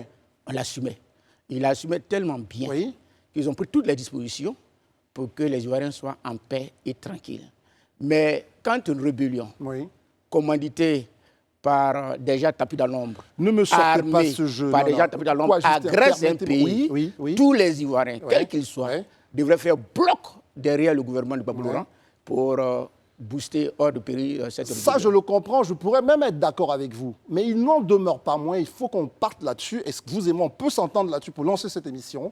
D'accord, il y a eu une rébellion, tout le monde l'a su, il n'y a pas de problème. Mais votre responsabilité était de la contenir. Est-ce que ça, vous n'avez pas pu le faire? Ça vaut que vous demandiez pardon aux Ivoiriens. Je veux juste une réponse là-dessus. Le pays a été attaqué, oui ou non? Oui. Par qui? Vous n'avez pas pu Est-ce que le protéger les pays a été Ivoiriens? attaqué par Gbagbo Laurent lui-même? Mais vous n'avez... C'est une rébellion qui a été déclenchée Oui. contre la Côte d'Ivoire, Oui. contre le gouvernement de Gbagbo Laurent. Oui. Le président Gbagbo Laurent, en tant que responsable de l'État, a pris les dispositions pour que l'État ne s'écroule pas, Oui. pour que la République ne se désagrège pas. Il faut lui dire merci. Et là, vous, Faut le vous féliciter n'êtes pour pas ça. prêt à demander pardon. Pas qu'on n'est pas prêt à demander Très pardon, bien. mais que les uns et les autres reconnaissent leur tort, parce qu'ils ont fait du tort aux Ivoiriens. Sauf vous. On peut l'enregistrer comme ça. Je n'ai pas dit qu'on n'a pas fait du tort aux Ivoiriens, mais je Très dis bien. qu'il faut qu'ils reconnaissent le tort. Très bien. Ceux qui ont agressé la Côte d'Ivoire, ceux qui ont attaqué la Côte d'Ivoire, Ouais. doivent reconnaître le tort et demander pardon aux Ivoiriens. Très bien. On a entendu vos propos. Vous vous arc-boutez à cet angle j'allais dire, de votre discours et vous ne tenez pas à y déroger. Parlons de vos ambitions politiques. Vous étiez Front populaire ivoirien, vous êtes revenu sur la scène politique après la libération du président Gbagbo et bien sûr son retour en Côte d'Ivoire avec de grandes ambitions, c'est le PPACI. On en est où aujourd'hui avec, on va dire, le travail, le maillage politique que le PPACI était censé opérer sur l'ensemble de la Côte d'Ivoire? On ne vous voit pas au nord, on ne vous voit pas dans des zones. Le PPACI finalement... Votre télévision est représentée au Nord, Oui, vous couvrez les activités du Nord, bien sûr. nous y sommes, Oui, avec le ministre Malik Issa, d'accord. qui travaille sérieusement, C'est juste un exemple. Hein. qui travaille sérieusement à implanter le PPACI à Korogo, à Bundiali, à Dikodougou et autres. Nous y sommes avec le ministre Katina Kouné, D'accord. qui travaille à Katiola, à Niakaradougou. Mais lui, il va être à pour Port-Boué, il a lâché installer- le Nord. Je vous réponds, pour installer le PACI Oui. dans cette zone-là. Oui. Nos cadres du Nord sont déversés partout dans le Nord pour implanter le parti. Le parti se porte très bien dans le Nord, parce que nous sommes en train de construire notre force opérationnelle sur le Nord. Et le Nord accueille favorablement le PPACI. Parce qu'on dit quoi? Je vous pose la question. On dit que des trois grands partis, ceux qu'on appelait les trois grands, vous êtes sans doute le plus faible, parce que les autres, le RHGP, ils disent, nous, on est partout, le PDCI, on est aussi partout, mais pour le PPACI, vous me rassurez, aujourd'hui, nous sommes étendus un peu partout. Le parti qui couvre l'ensemble du territoire ivoirien, Oui. c'est le PPACI. C'est le PPACI, Nous sommes un vous dites. parti national. Le RHDP dont vous parlez est un parti sectaire. Très bien. Pourquoi vous dites ça? C'est un parti qui... Non, moi je pose la question. C'est un parti qui n'est porté que par une communauté, contrairement au PPACI, qui est sur l'ensemble du territoire ivoirien et qui couvre tous les départements et toutes les sous-préfectures de la Côte d'Ivoire. Mais en tant qu'observateur, quand vous dites un parti est un parti sectaire, quand moi, un parti a un élu à Boisseau et un élu à Korogo, je ne peux pas dire que ce parti est sectaire, puisque manifestement, ce parti couvre l'ensemble du pays, puisqu'il a des élus partout. C'est ça aussi. Ça dépend aussi de la grille de lecture que vous utilisez. Quoi, Justin? Vous verrez bientôt. Oui. Quand les Ivoiriens d'Aboisseau manifestaient leur confiance dans le RHDP pour élire un de ses membres, nous n'y étions pas. Très bien, ça c'est intéressant. Nous y sommes. Vous êtes de retour. Et comment vous allez mettre en place vos ambitions? Aujourd'hui, quelle est la vision du PPACI, justement, que vous êtes en train de porter? Et ça, c'est très important. Vous n'étiez pas là, vous avez dit, et c'est un sujet très intéressant. Comment vous vous employez, justement, à remettre en place un PPACI plutôt debout au regard de deux défections, peut-être trois importantes? D'un côté, on a COGEP, d'un autre côté, on a le parti de Simone Gbagbo, et bien sûr, le Front populaire ivoirien d'Afingissa. Comment vous allez faire tout ça? Le PPACI, je dois vous rassurer, je porte très bien. Oui. Nous avons enregistré des hauts cadres qui ont adhéré à ce parti dès le retour du président Laurent Gbagbo. Oui. Vous connaissez Sam Diassé, vous connaissez bien d'autres cadres qui sont venus dans le PPACI pour renforcer la dynamique opérationnelle du PPACI. Oui. Le PPACI se porte très bien.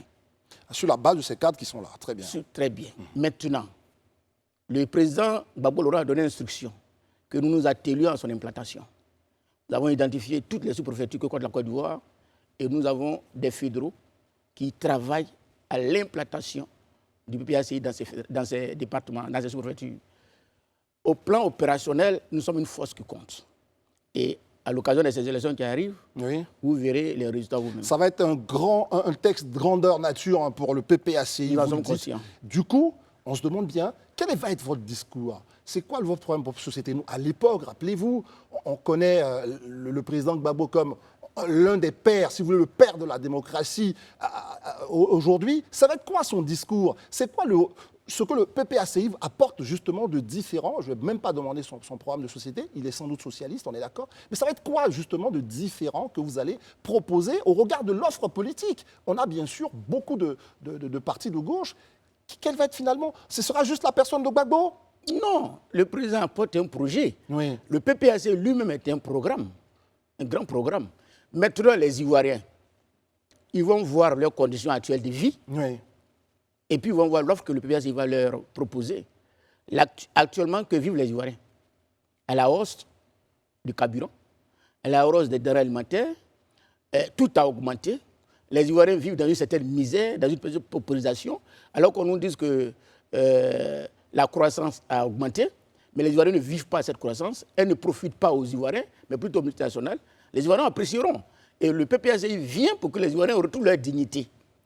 Pour que les produits agricoles, par exemple, soient mieux payés en Côte d'Ivoire, comme sous la gouvernance de Gbagbo Laurent. Mais je veux dire, aujourd'hui, le prix du cacao, il est meilleur qu'il y a 10 ans. Quand Gbagbo était là, le prix du cacao était à 1200, voire 1500 francs. Oui. Aujourd'hui, il est à 600 francs, 800 francs. Et grave, plus grave, aujourd'hui, vous envoyez votre kilo de cacao, plutôt que vous donnez l'argent, on vous donne un papier. Parce que on vous donne un papier. Vous et savez, vous revenez après, il se trouve qu'il n'y a pas l'argent pour vous donner.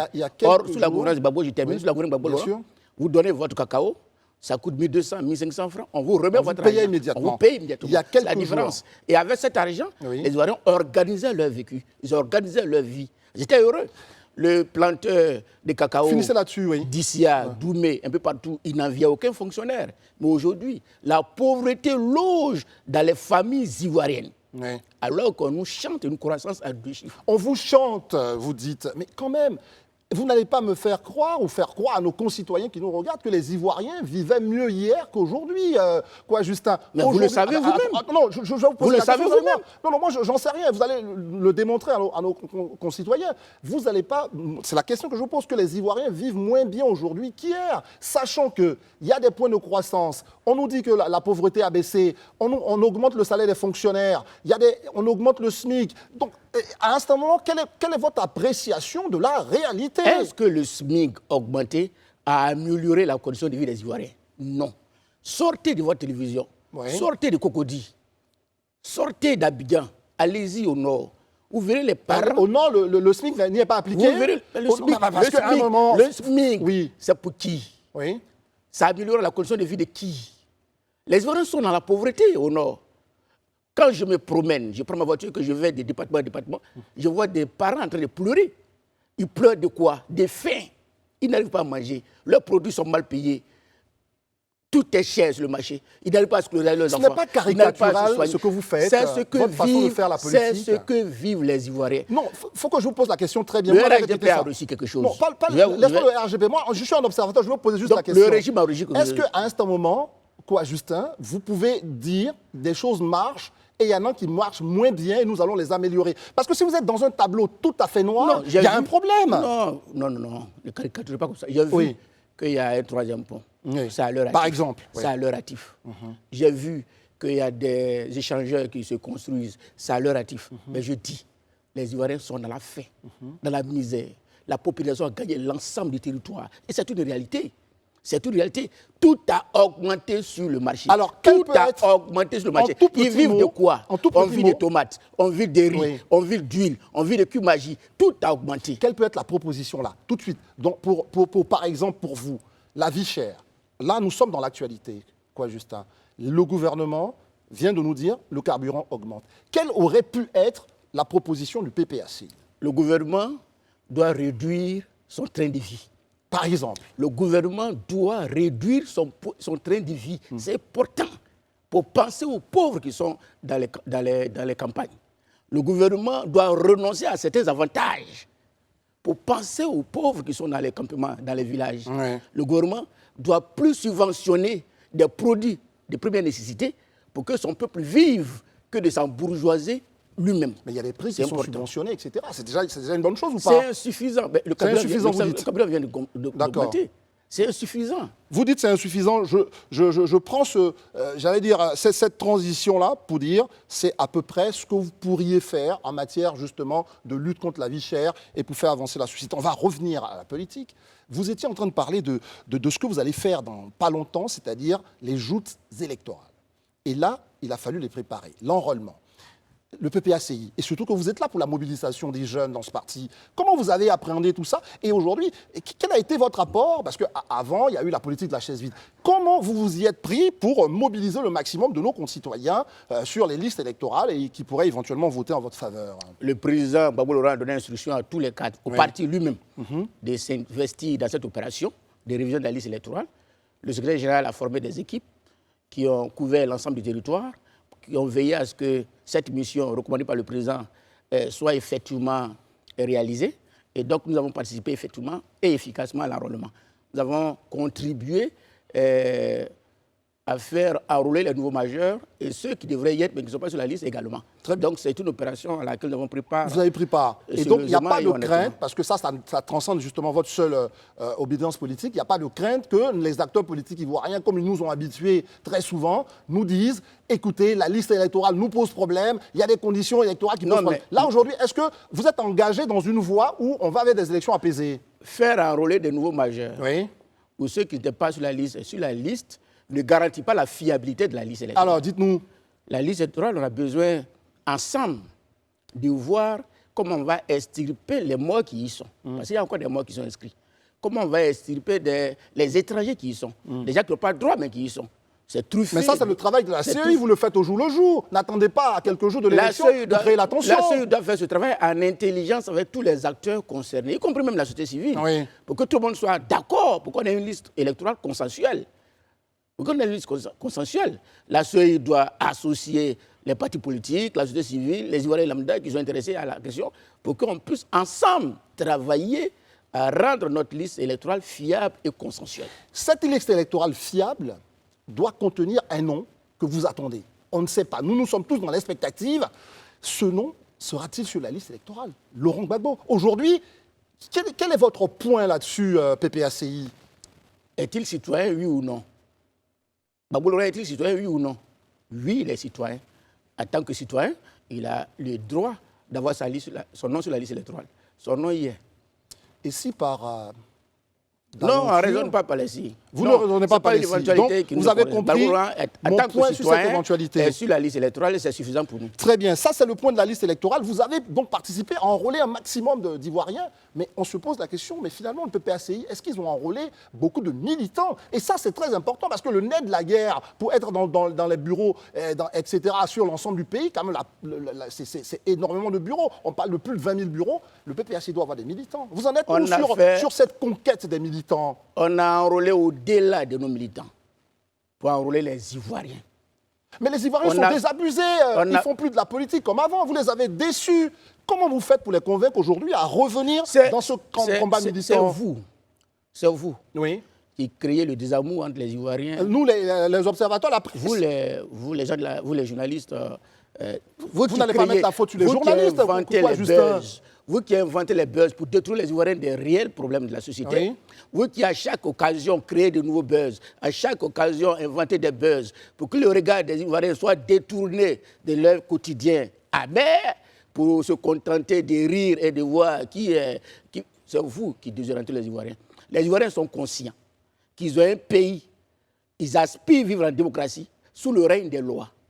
Ils ont mis toute leur confiance à Gbagbo Laurent pour que Gbagbo Laurent travaille pour que les Ivoiriens, ils vivent sous les lois. Moi, je trouve que c'est une attaque ad hominem. Pourquoi? Parce que vous vous êtes pris à la presse, alors que la presse est un partenaire de la démocratie. Moi, je pense que pas la presse, politiques, pas la presse, aux médias, aux journalistes. Non, pas la presse. Mais c'est quand même les politiques qui donnent le tempo, qui donne justement le tempo. Et nous ne sommes véritablement, la température, c'est vous, et nous sommes qu'un thermomètre. Vous n'allez pas casser le thermomètre. Nous, quand des choses ne vont pas, nous, on dit ça ne va pas. Et donc, c'est de votre responsabilité d'apaiser le pays, de convaincre nos concitoyens de participer à la politique, qui, du reste, est une belle chose. C'est ce que nous faisons.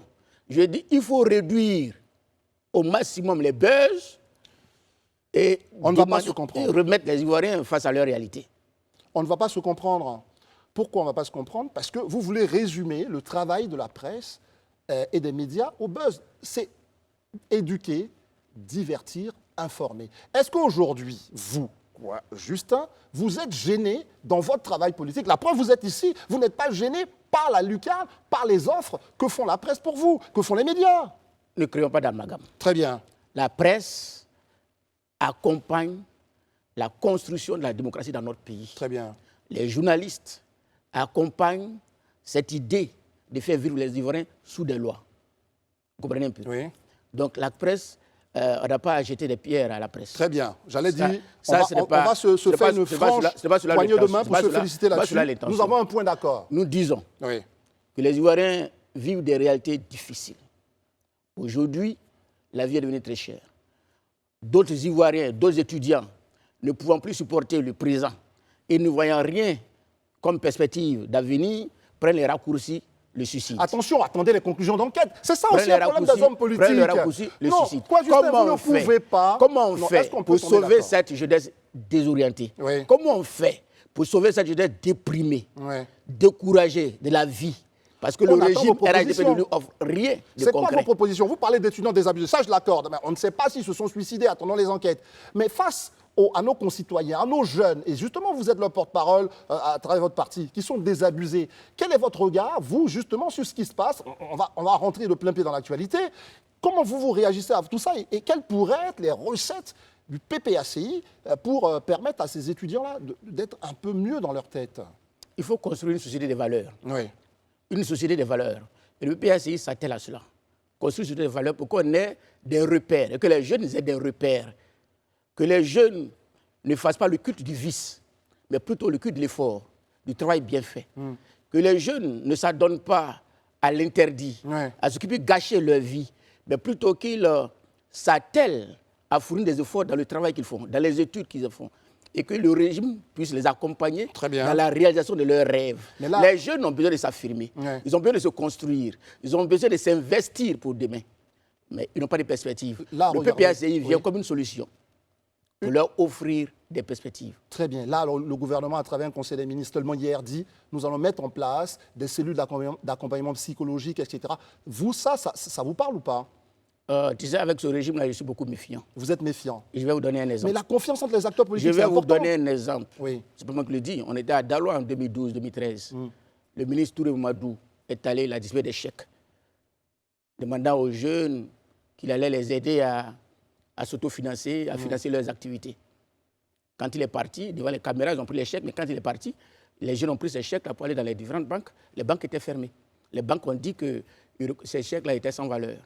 Donc, avec ce gouvernement, on a des promesses, et ça se traduit en menaces, et après, je ne sais pas, ça débouche sur l'arrestation. Je ne sais pas d'où vous tenez vos sources sur ce type d'informations, mais on sait aujourd'hui quand même qu'il y a des programmes de financement des activités des jeunes, etc. Enfin, je veux dire, ça existe. Je vais voir si 50 000 francs, nous, la presse, 25 000 francs peut permettre à un jeune de s'installer et faire une activité. Ça, après, vous pouvez critiquer, mais ça existe aujourd'hui. Ça existe je vais comme voir ce projet. si 25 000 francs, si on donne 25 000 francs à M. Bois, peut-il s'installer à son propre compte pour réaliser une activité? N'imaginez pas, si vous remettez, je sais pas, on n'est pas en train de discuter forcément sur le montant, mais imaginez que 25 000 francs pour une dame qui vend des oranges ou quelqu'un qui a sa petite étale qui vend des fruits ou des arachides, ça peut commencer à être une base de construction de quelque chose d'intéressant. Bon, ça c'est quand on est dans un certain confort. Oui. Quand on est dans un certain confort. Mais quand on veut aider la jeunesse, on ne fait pas de l'aumône. La jeunesse ne demande pas de l'aumône. On demande qu'on leur trouve un emploi. Ça veut dire quoi? Ça veut dire que le gouvernement prend contact avec des opérateurs économiques, des chefs d'entreprise. On les identifie. On met en place une formation qualifiante qui puisse permettre aux étudiants, pendant qu'ils font la formation, d'avoir des stages dans ces entreprises et à la fin de leur formation, d'être embauchés par les entreprises où le gouvernement les accompagne pour s'installer en fonction de ce qu'ils ont appris. Donc ça, c'est une proposition donc. Mais le monde ne permet à personne de se réaliser. Très bien. De toute façon, le débat sera ouvert. Le régime fait de l'aumône. Le débat sera ouvert plus longuement sur les niveaux d'aide aux jeunes, etc. Je trouve que c'est déjà une proposition très bienvenue que tout le monde entend, etc. Alors revenons à la politique. La politique pure, c'est bien sûr la question des alliances. On l'a entendu récemment, Pascal Affi-N'Guessan annonce qu'il pourrait y avoir une alliance avec le RHDP. Entre nous, il devrait y avoir quand même une pointe de déception de votre part, parce que vous êtes censé appeler toute la gauche à se réunir autour du projet commun. MGC, PPACI et bien sûr FPI et COGEP. Mais là, c'est déjà une forme d'échec. Les actes que pose M. Affi-N'Guessan n'engage que M. Affi-N'Guessan. Même si pour certains Ivoiriens, ce sont des actes de trahison. Mais ça n'engage que M. Affi-N'Guessan. Quelqu'un a dit qu'en politique, il n'y a pas de trahison. Les alliances, c'est pas de trahison, c'est Laurent Gbagbo. Je dis les actes, et je répète, les actes que M. Affi-N'Guessan pose n'engagent que M. Affi-N'Guessan. Le PPACI est préoccupé, là où je vous parle, à l'implantation de ces structures. Comment construire notre force opérationnelle sur le terrain. Deuxième préoccupation, les élections à venir. Comment faire en sorte que nous gagnions le maximum de mérites. Mais d'où la question des alliances, Justin? Mais vous me demandez Affi-N'Guessan, le RHDP, mais ça, c'est pas moi qui ai commenté ça. Affi-N'Guessan va où il veut. Vous êtes un acteur politique, vous pourriez quand même en dire Affi-N'Guessan va où il veut, il dirige le FPI, il dit pas le PPACI. Je ne suis pas membre de son parti politique, je n'assiste pas à ses réunions, je n'ai pas de point de vue à donner à Affi-N'Guessan pour dire prends telle direction, ne prends pas telle direction. Il va où il veut, ça n'engage que lui. Moi, je suis préoccupé à donner une force opérationnelle au PPACI sur le terrain. Très bien, ça c'est bien entendu. Alors dites-nous, pourquoi vous en voulez tant à Charles Blé Goudé? On commence à parler quand même de vos anciens camarades. On a parlé d'Affi-N'Guessan. Et pourquoi on devrait en vouloir à Charles Blé Goudé? Non mais on le voit, Charles Blé Goudé est rentré dans ce pays. On ne vous a pas beaucoup entendu sur son retour. On n'a pas beaucoup entendu non plus le PPACI à le recevoir, à aller vers lui, à faire en sorte que vous vous rappeliez vos anciennes amitiés. Ça, quand même, ça pose un petit problème de valeur au niveau de la politique. Ne crée pas d'amalgame pour embrouiller les Ivoiriens. Mais comment? Les Ivoiriens ont trop de problèmes. Ne crée pas d'amalgame. Charles Blé Goudé était à La Haye avec le président Gbagbo Laurent. Le président Gbagbo, il a eu son passeport, il est rentré. Charles Blé Goudé n'avait pas eu son transport. Et on n'avait pas beaucoup lutté pour ça. Après son passeport, on a produit une résolution à la création du PPACI, une résolution portant soutien à Charles Blé Goudé et exigeant du régime de créer les conditions pour que Charles Blé Goudé rentre. C'était comme assez minime. On a fait ce combat-là. On a porté la voix de Charles Blé Goudé partout où on devrait aller. Au dialogue politique. Ça a été un objet que nous avons introduit, c'était un sujet que nous avons introduit. Dieu merci, Charles Blé Goudé est rentré. Nous disons merci et bonne arrivée. Très bien. Vous voulez qu'on prenne des tam-tams pour aller chaque matin taper partout pour crier notre joie, notre satisfaction. Mais pourquoi pas? Puisqu'à un il est moment, venu, on a c'est un beaucoup dansé Ivoirien, aussi il est sur votre rentré. régime. Il a Ça, son, on peut le faire. Charles Goudé est rentré, il a son parti politique. Oui, Il a la tête de son parti politique. Il est en train de gérer son parti politique. très bien. Une dernière question, toujours sur les alliances. On a parlé d'Afin Guessant, Charles Goudé, Simone Gbagbo. Et puis en connexion avec le fait où le président Gbagbo, l'État a enfin joué son rôle, lui a remis ses rentes viagères. Et on apprend à travers quand même une affaire qui est publique que dans le cas de la séparation entre ces deux dinosaures politiques, il est question que Simone Gbagbo hérite d'une partie de ces gens d'alliance. Donc c'est une affaire politique. Comment on commente ça quand on est politique et que Simone Gbagbo doit quand même bénéficier de cette rente viagère? C'est ça que j'appelle du buzz. C'est ça que j'appelle du buzz. Mais ce n'est pas nous qui avons produit un communiqué pour annoncer un divorce sur la place c'est publique, ça c'est le président Laurent Gbagbo. Donc il a donné à la presse l'occasion d'en parler. Sinon, si ce n'était pas C'est public, ça on n'en que parlerait j'appelle pas. du buzz. Et Laurent Gbagbo n'est pas rentré en Côte d'Ivoire pour faire du buzz. Oui. On n'a pas créé le PPACI pour alimenter les buzz. Oui. On est venu se mettre au service des Ivoiriens. On a vu leurs souffrances. Oui. On a vu la misère dans laquelle les Ivoiriens sont plongés. L'obscurité qui a envahi toute la Côte d'Ivoire chaque jour. Le président Gbagbo Laurent est venu pour se mettre au service des Ivoiriens. A-t-il été, oui ou non, ancien président de la République de Côte d'Ivoire? Oui. Oui, il a été. D'accord. A-t-il le droit, oui ou non, conformément à la Constitution, d'avoir une rente viagère? Oui. Oui, il a le droit. Telle n'était pas Le la reste, question. Le La question, reste, c'était, c'est sa vie qu'en privée. est-il? C'est sa vie Laissez privée. le président Gbagbo Très jouir bien. de sa vie privée. Très bien. Ça, écoutez, mesdames, messieurs, à l'instant, vous aviez dans ce 100 langues de bois, quoi Justin, il est premier secrétaire général adjoint du PPACI, chargé de la mobilisation de la jeunesse. Vous avez vu, il a beaucoup de fougue, il parle de la Côte d'Ivoire avec beaucoup de passion, il a envie que son pays s'engage sur des chemins qui pourraient lui procurer, à lui et sans doute à ses partisans, beaucoup plus de sourire qu'aujourd'hui. Sans doute qu'une autre personnalité viendra la semaine prochaine le contredire, lui dire qu'il a dit soit des contre-vérités ou qu'il n'est pas allé au fond de ses propos. C'est cela l'espace que nous offrons ici dans 100 langues de bois. Quoi, Justin, je vous remercie d'être venu être, on va dire, un adversaire du soir avec beaucoup de punchy et qui nous a permis de faire cette émission et de vous donner rendez-vous parce que c'est cela aussi la semaine prochaine, ce sera jeudi. À très très bientôt et merci à vous.